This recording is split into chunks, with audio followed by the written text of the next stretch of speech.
27 जुलाई 2020 और स्वागत है आपका डेली करंट अफेयर्स मंथन में।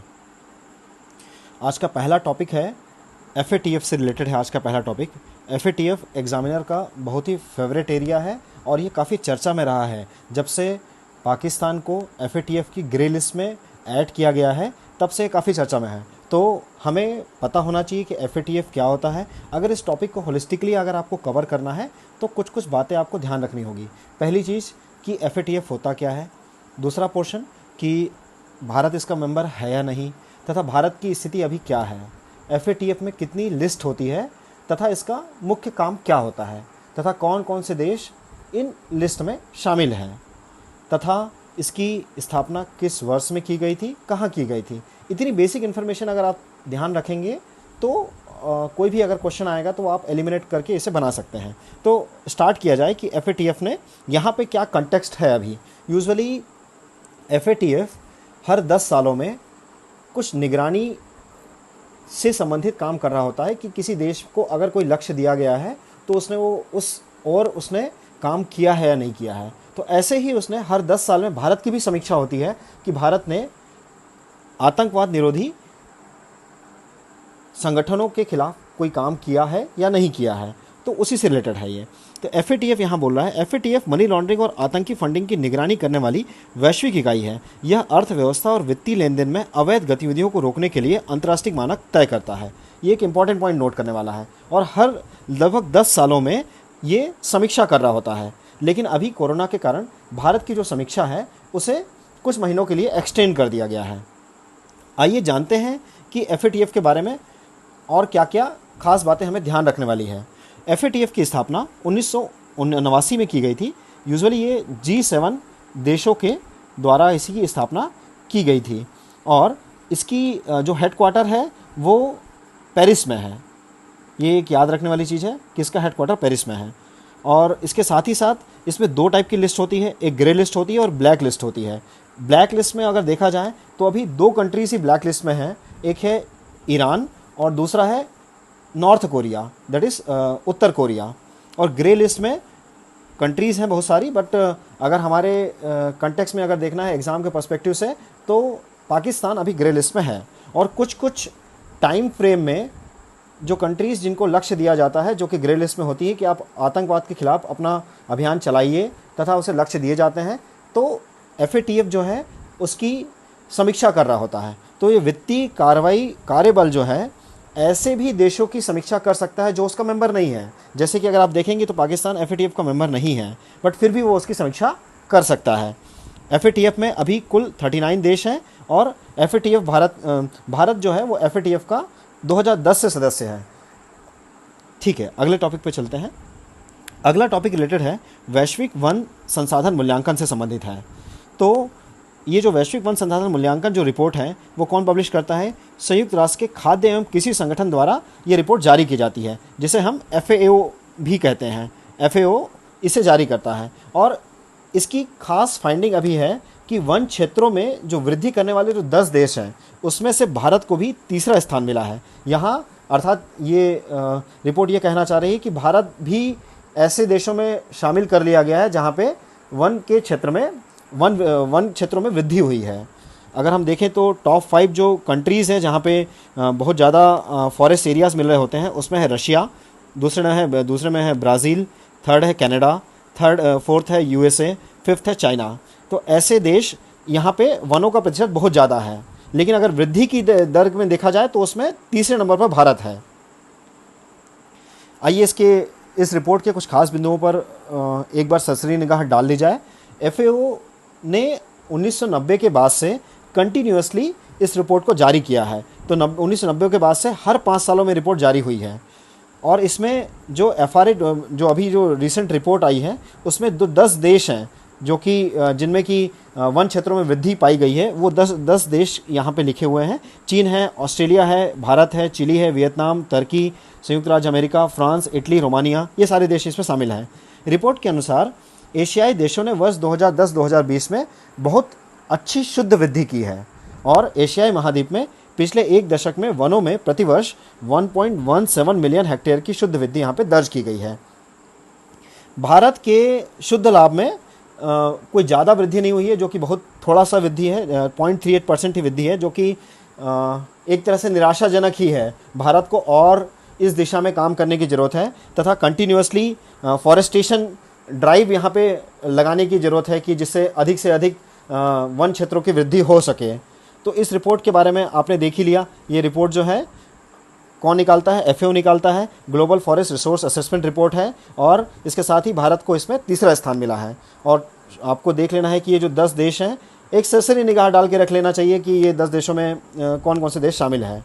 भारत में स्थानीय आदिवासी एवं देशज समुदायों द्वारा प्रतिबंधित वन क्षेत्र वंश 1990 में शून्य से बढ़कर 2015 में लगभग 25 मिलियन हेक्टेयर हो गया था। एक ये पॉइंट नोट करने वाला है। और टोटल जो वृद्धि हुई है वो 0.38% ही यहाँ पे वन लाभ की वृद्धि हुई है। चलिए अगले टॉपिक पे चलते हैं। अगला टॉपिक रिलेटेड है एक खास तरह के जीन से रिलेटेड है। ये 2 न्यूज़पेपर में आज ये कवर किया गया है, एक है नवभारत में और दूसरा है जागरण में। तो जागरण में भी जीन TLR7 के बारे में चर्चा की गई है। वैज्ञानिकों ने कोरोना से जो संक्रमित पेशेंट्स हैं उनके ऊपर बहुत सारे एक्सपेरिमेंट्स किए और पता लगाया कि एक ऐसा जीन जो कि TLR7 जिसका नाम है, ये मानव के शरीर में कोरोना वायरस के संक्रमण प्रतिरोधक क्षमता बनाए रखने में अहम भूमिका निभाता है। और संक्रमण के दौरान यह जीन अपना काम यदि करना बंद कर देता है तो और भी ज़्यादा कॉम्प्लिकेशंस बढ़ जाते हैं और वेंटिलेटर पे और ऑक्सीजन की ये सब चीज़ों की ज़रूरत पड़ जाती है। तो अगर कहीं ऐसी कोई क्वेश्चन आता है जिसमें पूछता है कि जीन TLR7 जो कि चर्चा में रहा है या सिर्फ TLR7 जो कि रिसेंटली चर्चा में रहा है, वो किससे रिलेटेड है, तो वो एक ऐसा जीन है जो कि मानव शरीर में रोग प्रतिरोधक क्षमता बनाने में महत्वपूर्ण भूमिका निभा रहा होता है। चूँकि ये दोनों न्यूज़पेपरों में कवर हुआ है इसलिए ये हमारे लिए इम्पॉर्टेंट है। चलिए अगली न्यूज़ की तरफ आगे बढ़ते हैं। अगली न्यूज़ है नाग नदी से रिलेटेड है। अभी अभी रिसेंटली बॉम्बे हाईकोर्ट ने औद्योगिकीकरण और शहरीकरण के कारण नाग नदी में जो कि नागपुर शहर के पास से गुजरती है, चिंता जताई है कि वहाँ पे बहुत अधिक प्रदूषण हो रहा है और ये एक चिंता का विषय है। तो हम जानेंगे कि आखिर नाग नदी कहाँ से बहती है। नाग नदी है महाराष्ट्र राज्य के नागपुर शहर से होकर बहने वाली नदी है और 1908 में ब्रिटिशकालीन आधिकारिक रिकॉर्ड के अनुसार नाग नदी का उद्गम महाराष्ट्र में वादी के पास से लावा हिल्स के पास से हुआ है। और यह नदी कन्हान पेंच नदी प्रणाली, कन्हन पेंच रिवर सिस्टम का एक पार्ट भी है। तो ये एक छोटी सी इन्फॉर्मेशन है जो कि हमें याद रखनी है। चलिए अगली न्यूज़ पर चलते हैं। अगली न्यूज़ रिलेटेड है कश्मीर के केसर के भौगोलिक संकेतक टैग के रिलेटेड है। भौगोलिक संकेतक टैग आपको पता ही होगा कि ऐसे क्षेत्रों को दिया जाता है जहाँ का वो यूजुअली बिलोंग करता है। ऐसे ही भौगोलिक क्षेत्र के कश्मीर का जो केसर है इसके लिए एप्लीकेशन मई में दिया गया था और अभी रिसेंटली आज ही इसे अप्रूवल मिला है, जो कि प्रमाण पत्र यहाँ पर जारी किया गया है। तो कश्मीर का जो ये केसर है ये काफ़ी अपने सुर्ख रंग के कारण जाना जाता है और इसमें एक स्पेशल टाइप की चीज़ मिलती है, क्रोसिन। ये वो क्रोसिन नहीं जो हम यूजुअली बुखार के समय ले रहे होते हैं, ये वो क्रोसिन नहीं है। क्रोसिन एक तरह का तत्व होता है जो कि केसर में मिलता है और यही इसकी तीक्ष्ण गंध और गहरे लाल रंग के लिए यूजुअली ये कारक होता है, एक मुख्य कारक है इसका। कड़वे स्वाद, रासायनिक मुक्त प्रसंस्करण एवं उच्च गुणवत्ता वाले केसर रंग की क्षमता जैसे अनूठी विशेषताओं के कारण इसे जाना जाता है। जम्मू और कश्मीर में करेवा जाफरान की खेती के लिए बहुत प्रसिद्ध है। आपको देखना चाहिए कि करेवा क्या होता है, करेवा फॉर्मेशन क्या होता है। ये NCERT की किताबों में भी बहुत अच्छे से मेंशन किया हुआ है, तो आप और इसके ऊपर गूगल सर्च कर सकते हैं। चलिए अगर हम कश्मीरी केसर के बारे में चर्चा कर रहे हैं तो इसके हमें साथ ही साथ हमें यह भी देख लेना चाहिए कि जम्मू कश्मीर से रिलेटेड और कौन कौन से GI टैग हैं। जम्मू कश्मीर से रिलेटेड 3 GI टैग हैं जो कि काफ़ी चर्चा में रहते हैं और पश्मीना के ऊपर ऑलरेडी UPSC ने क्वेश्चन पूछा हुआ है, तो हमें देख लेना चाहिए कि कश्मीरी पश्मीना जो लद्दाख क्षेत्र में रहने वाले बकरे से प्राप्त फाइबर से बनाई जाती है। कश्मीरी पश्मीना जो कि एक तरह के शॉल है, कानी शॉल। ये भी वहीं से बनाई जाती है। कानी शॉल, पश्मीना, कश्मीरी पश्मीना और कश्मीरी सोजनी, तीनों ही शॉल के टाइप हैं। चलिए अगले टॉपिक पे चलते हैं। अगला टॉपिक रिलेटेड है चर्चित स्थल इदलिब। ये काफ़ी चर्चा में रहा है। यूजुअली मेडिटेरियन सी के पास के जो इलाके हैं वहाँ से, और जो मिडिल ईस्ट वाला इलाका है, अगर आपने देखा होगा इराक हो गया, आपका सीरिया हो गया, जॉर्डन हो गया, और वहाँ पे जितने भी कंट्रीज़ हैं वो सारे कंट्रीज़ के यूजुअली क्वेश्चन पूछे जाते हैं। जैसे कि कुछ सालों पहले यूपीएससी ने पूछा था कि गोल्डीलॉक जोन कहाँ है, जो कि अगर आप देखेंगे तो यही इज़राइल से ही रिलेटेड है।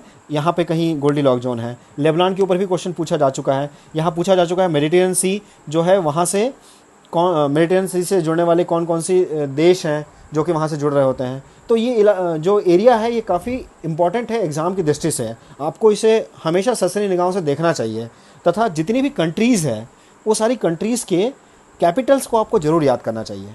तो आज हम देखने वाले हैं। इसके पहले यूपीएससी ने अलेप्पो के बारे में भी पूछा हुआ है। तो आज हम देखने वाले हैं इदलिब के बारे में। इदलिब, सीरियाई और रूसी विमानों ने इदलिब प्रांत में स्कूलों, अस्पतालों और बाज़ारों पर घातक हवाई हमले किए हैं। संयुक्त राष्ट्र के जांचकर्ताओं के इन हमलों के युद्ध अपराध करार दिया है। तो आखिर ये इदलिब है कहाँ पे? इदलिब है सीरिया का ही एक पार्ट है जो कि टर्की से इसकी सीमा जुड़ रही होती है। आप देखेंगे टर्की है ये, और इसकी सीमा यहाँ से जुड़ रही होती है। मेडिटेरियन सी में ये ओपन नहीं होता है, याद रखिएगा। सीरिया मेडिटेरियन सी में ओपन होता है, ये भी एक याद रखने वाला पॉइंट है। इजराइल भी मेडिटेरियन सी में ओपन होता है। इधर से टर्की भी मेडिटेरियन सी में ओपन होता है।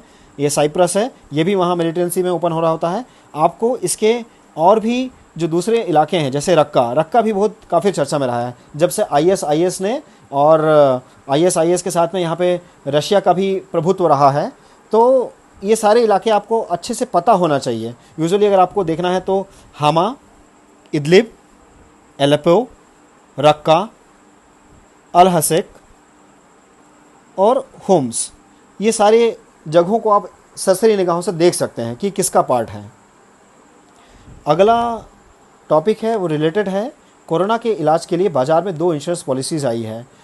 अगर देखा जाए तो आउट ऑफ पॉकेट एक्सपेंडिचर अर्थात आपके जेब से जो जाने वाला खर्च है हेल्थ केयर सर्विसेज में वो बहुत ज़्यादा होता है। और कोरोना एक ऐसी महामारी है, अगर आपको प्राइवेट किसी हॉस्पिटल में जाना पड़े तो आपको एक लमसम अमाउंट देना पड़ जाता है।